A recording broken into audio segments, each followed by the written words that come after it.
الحمد لله رب العالمين والعاقبة للمتقين والصلاة والسلام على أشرف الأنبياء وإمام المرسلين أما بعد فأعوذ بالله من الشيطان الرجيم بسم الله الرحمن الرحيم يرفع الله الذين آمنوا منكم والذين أوتوا العلم درجات وقال النبي صلى الله عليه وسلم من سلك طريقا يلتمس فيه علما سهل الله له به طريقا إلى الجنة أو كما قال عليه السلام. وقال السالك کوئی یاجوج لکھتا ہے کوئی ماجوج لکھتا ہے کوئی یاجوج لکھتا ہے کوئی ماجوج لکھتا ہے وہ اپنے آپ کو اس عہد کا معبود لکھتا ہے اسے کہہ دو یہ ذرے امن کی تبلیغ کرتے ہیں اسے کہہ دو یہ ذرے امن کی تبلیغ کرتے ہیں وہ پاگل مدرسے کی ریت کو بارود لکھتا ہے. سامعین محترم، آج مجھے اس بزمی سالانہ میں جس موضوع پر اظہار معافی ضمیر کا موقع دیا گیا ہے وہ ہے کرداری مدارس. تو اولاً ہمیں یہ جاننا چاہیے کہ مدرسہ ہے کیا.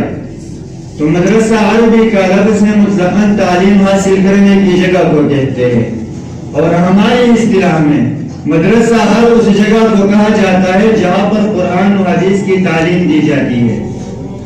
ثانیاً ہمیں تاریخی مدارس کے بارے میں جاننا چاہیے. تو ان مدارس کی ابتدا آج سے نہیں بلکہ اس وقت سے ہوئی ہے جس وقت اللہ رب العزت نے متعلم اول یعنی حضرت آدم علیہ السلام کی تخلیق کی. تو مدرسے کا معلم اول اللہ رب العزت ہے، متعلم اول حضرت آدم علیہ السلام ہے اور مدرسے اول جنت ہے. اللہ رب العزت فرماتے ہیں وَعَلَّمَ آدَمَ الْأَسْمَاءَ كُلَّهَا. اس کے بعد ابراہیم خلیل اللہ نے ایک مدرسہ بنایا.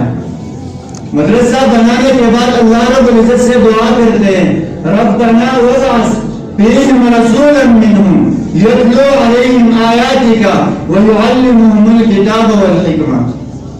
اس کے بعد اللہ رب العزت نے جبریل امین کو معلم بنا کر بھیجا، محمد عربی کو متعلم بنایا اور قاری الراء کو مدرسہ ٹھہرایا. اللہ رب العزت فرماتے ہیں اقرأ باسم ربک الذی خلق خلق الانسان من علق اقرأ وربک الاکرم. اس کے بعد محمد عربی نے خود ایک مدرسہ بنایا جس کا نام صوفہ ہے. سامعین محترم، یہ وہ مدرسہ ہے جس کے شاگرد یعنی صحابہ کرام نے دین حق اور دین کامل کو دنیا کے کونے کونے تک پہنچایا. اس کے بعد ان مدارس کی ابتدا ماورا النہر میں ہوئی، ماورا النہر کے بعد بغداد میں اور بغداد کے بعد پاک و ہند میں ہوئی جو اب تک جاری و ساری ہے. اس لیے تو شاعر کہتے ہیں کہ بستی کی رونق مسجد سے شان مدرسوں سے، بستی کی رونق مسجد سے شان مدرسوں سے، اس لیے ہے اب تک آباد پاکستان مدرسوں سے. ثالثاً ہم آتے کرداری مدارس کی طرف. تو آج کل لوگ کہتے ہیں کہ ان مدارس کا ہمارے معاشرے میں کوئی کردار نہیں. تو میں ان سے کہنا چاہتا ہوں کہ لاکھوں کروڑوں کے بڑے مدرسے تو نہیں ملے بلکہ کالج اور یونیورسٹیوں کو ملی. سرکار کی چھٹیاں اور سرپرستی مدرسے تو نہیں ملی بلکہ کالج اور یونیورسٹیوں کو ملی. لمبی چوڑے عمارت کے مدرسے کے حصے میں نہیں آئی بلکہ کالج اور یونیورسٹیوں کے حصے میں آئی.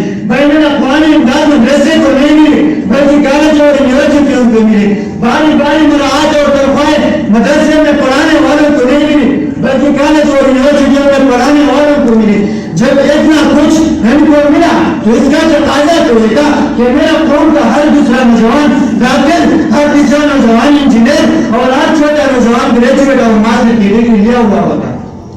لیکن میری داروں نے اتنی مراعات اور اتنے پاٹ کے باوجود میرے قوم کو دیا کیا ہے اس کا رزلٹ آپ کے سامنے. اس کے بعد کی مقابل مدرسے کے انتقالیوں پر بیٹھ کر ان ملا لوگوں نے ایک ایک موٹی آٹے کی بھیک مانگی ہے، زکات مانگی ہے، فطرانہ مانگے، قربانی کی کارن مانگے، زمانے کے تانے سنے، حالات کے تنقید کو برداشت کیے، حالات کے جبروتزم کو برداشت کیا ہے. تمہارے اسکول کے گیٹ پر کھڑے ہونے والے ایک چپراسی سے بھی کم تنخواہ لیے، کسی نے ان کو ملا کہا، کسی نے دہشت گرد کہا، کسی نے